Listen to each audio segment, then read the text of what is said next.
this is I think like our second or third time. I still don't understand it all, but we're doing super good. So I decided to go live with him. I'm just trying to make some shorts with him. We both survived abuse. We came from abusive situations. And so I have a brain injury and I'm on disability for it. And he he's my protector. He's my everything and he's my hero and I rescued him, but he saved me more. And so we live in a bad area. Um we both came from crap situations and when I got him, I wasn't planning on rescuing a dog. I wish I Yeah, I don't even have like equipment or anything. I'm trying to more show him. This is my cuddle buddy. He's 250 pounds. He's the biggest gentle giant you'll ever meet in your life. And I ended up with him. He was in such a bad situation. And I was in an abusive situation myself and the guy broke my tooth. So now and my dog, he's never bit anybody in his life. He's such a gentle giant, but he immediately bit his arm when he hurt me. And he protected me. He didn't continue to attack him, but he definitely got him off of me. And from that point on, I just knew like this is my little hero. I'm gonna make sure he has the best life ever. So so like I said, we live on just my disability check. We're kind of poor. I live in a cruddy neighborhood. I'm safe now. I'm that person that I was with cannot he can't hurt me. He can't come around me. But because it's just him and I living on just my disability checks, um I decide like I'm not allowed to work. My doctors and the judges I'm just not allowed to. So and I've done a lot better. I'm getting better every day and it's all to him. He helps me so much. He is seriously. He's gives me confidence. I gave him confidence.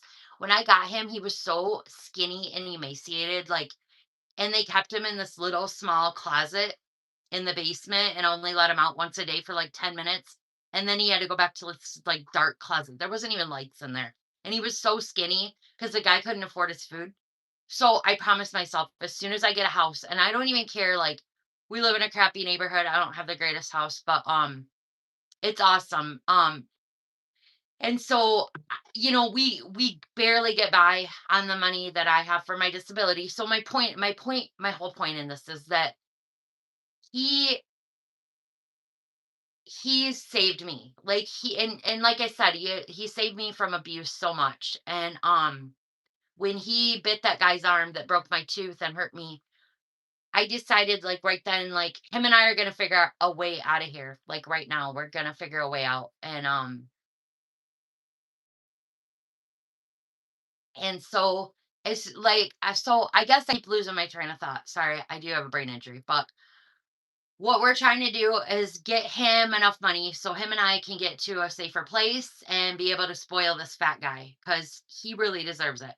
My parents help me out right now. They're really good to me. Because I can barely cover the bills. So that's why I'm doing this. Plus, I think the whole world needs to know our story and what a hero this one is right here. He's precious to me. And he's attached to me too.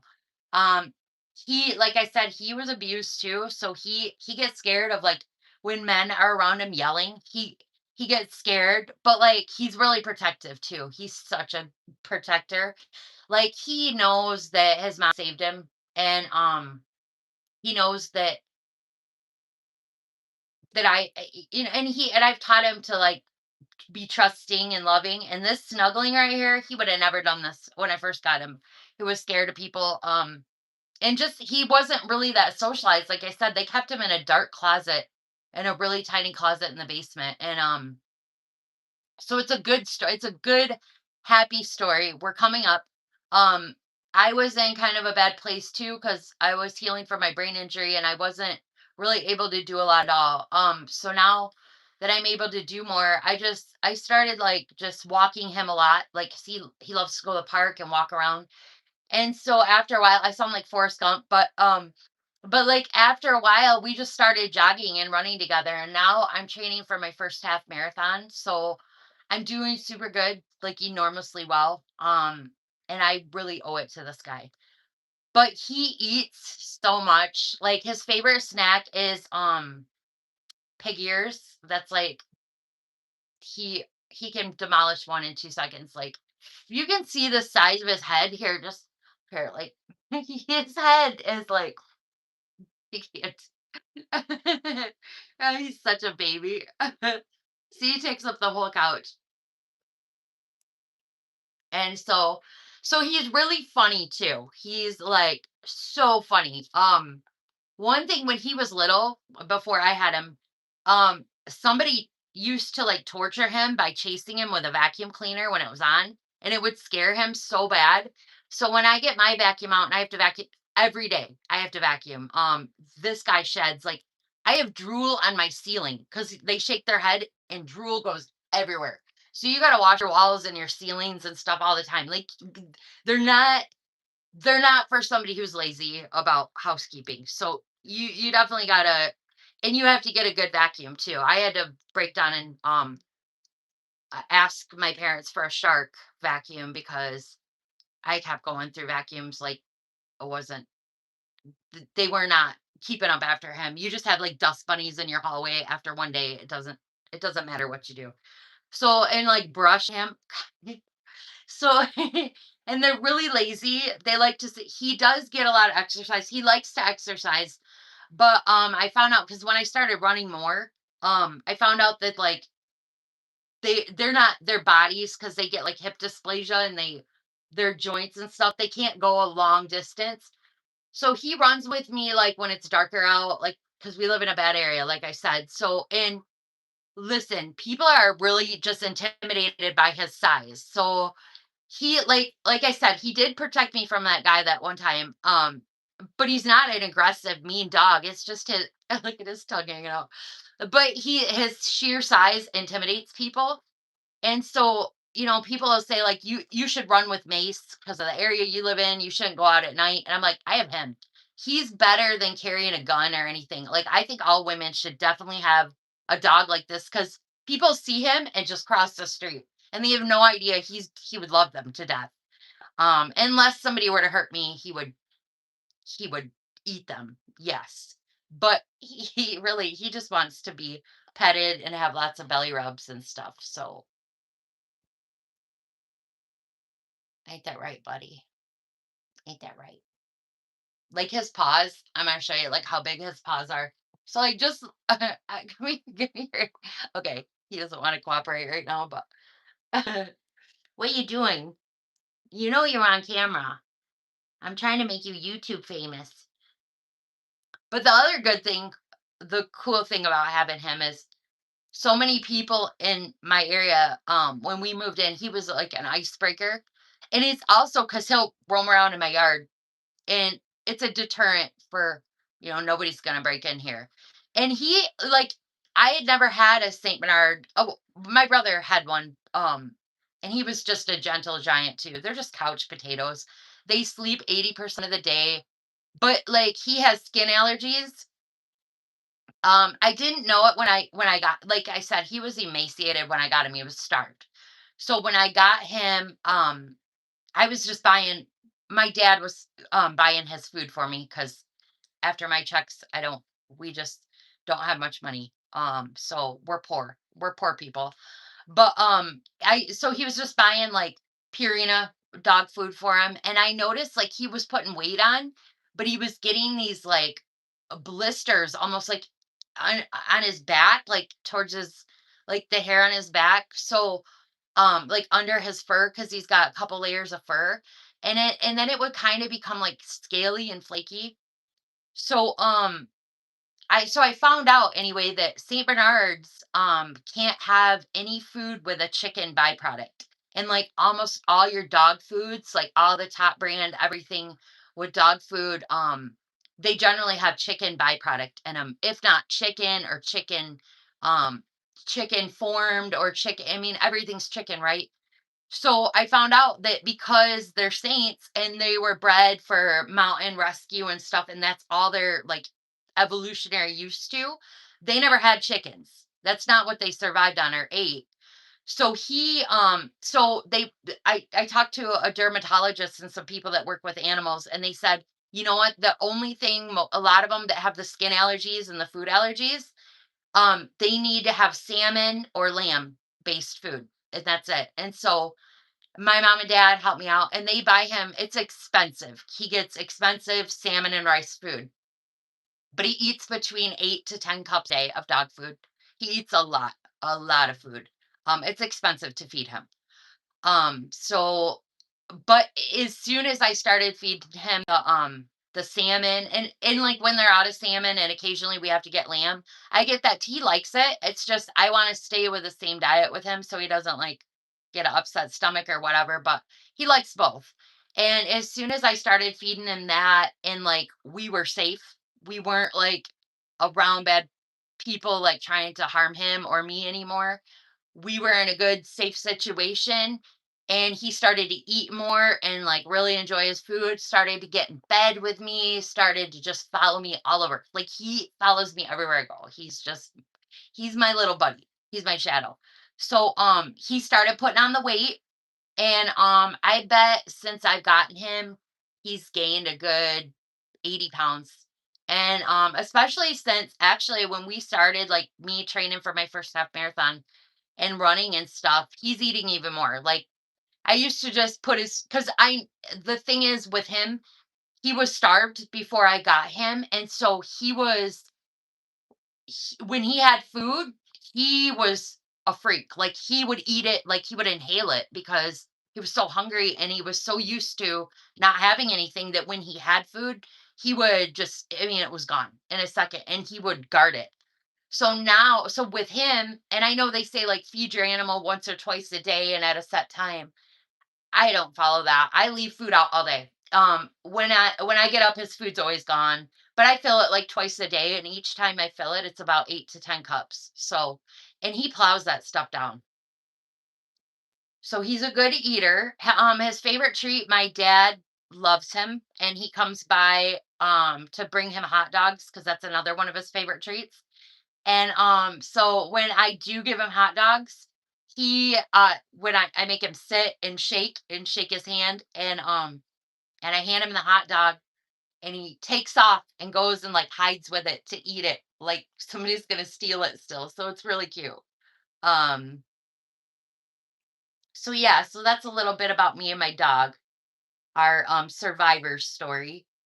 And we're thriving now. And I just think his story is important because first of all, I don't think people that don't understand Saint Bernards, yes, they're beautiful. They are the strongest breed. Like they say of all, like what is the strongest dog there is, it's him. He's a working dog. The other thing is with my brain injury, he is training and becoming and is, I would just say he's certified. Like he's a service dog for me. He helps me with everything. When we do go for our runs, he takes my medicine right in his pack. He wears, he's got and the other thing, okay, so he's 250-pound dog, right? So i- it doesn't matter if he's trying to mind. Like a lot of Saint Bernards are they're obstinate. They're good dogs. They're really good natured, but they don't wanna have to listen. If they have really good sense of smell, so if they smell anything, they wanna chase it down and find out what it is and explore. So, I had to get because I was having a hard time walking him. He'd rip me around like a rag doll. He outweighs me by a good 125 pounds.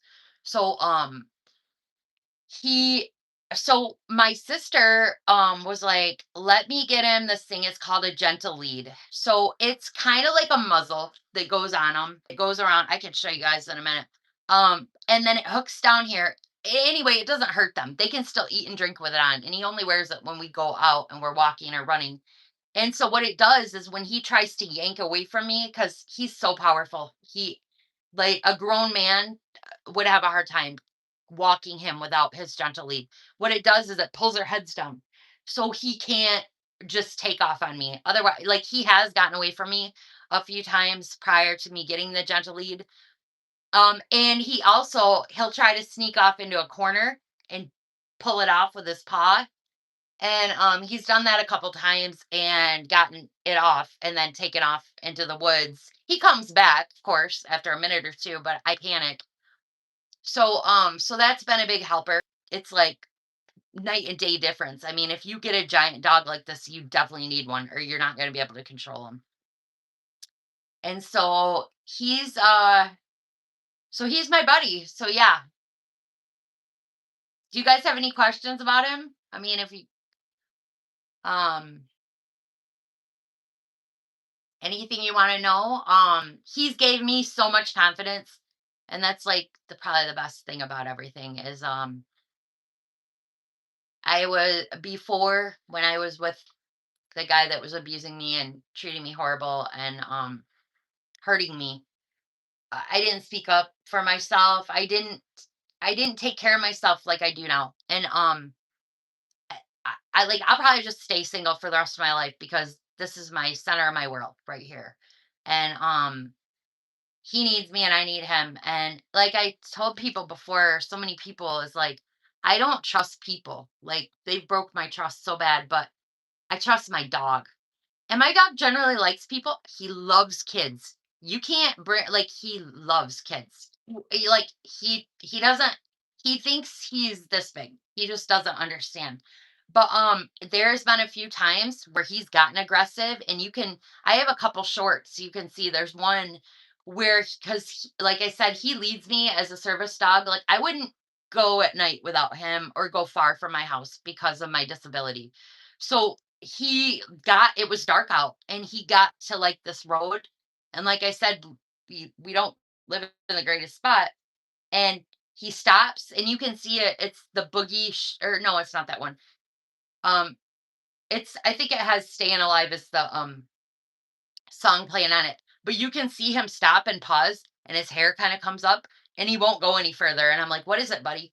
And he won't go any further straight, so he cuts left and goes with me.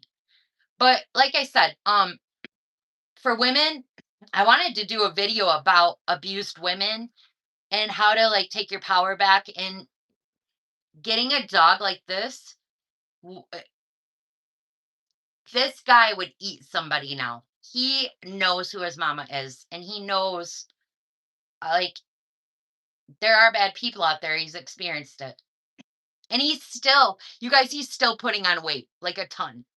So I guess I mean, I'm not gonna stay on here forever because I don't have like a ton of viewers and I don't really I like if anybody has any questions or anything or wants to know anything, like I would love feedback. I'm trying to grow his channel so that I can get him like extravagant dog stuff and spoil him rotten. Get maybe some t-shirts with his face on it. Like buy myself some equipment to film him with. It's really hard because all I have is a phone. I'm a poor person, so I just have my iPhone to film him with. So a lot of the shots are just me like holding my phone and all I can do is film him on the end of a leash and you can't see the front of his face. So I'm trying to save for that and save for pig ears and stuff for him. But he's so funny and every day he grows more and he's getting more like confident and more he w he I don't know how to explain it. He's just thriving. He's doing so good. And he's socialized a lot more now. He doesn't quite know to not like when like there's some kids in the neighborhood that he loves, and he just runs at them because he knows he's gonna get petted and babied. But I'm like, you're full force. You're coming at them like a speeding bullet, man. You got to slow down. You're like a linebacker running at people, and they don't know how to take it because you come up to here. He's like a horse in your living room, and he just doesn't understand. He's not a puppy. So and he gets spoiled at home and I let him run on me. I let him jump up. He sleeps with me every night.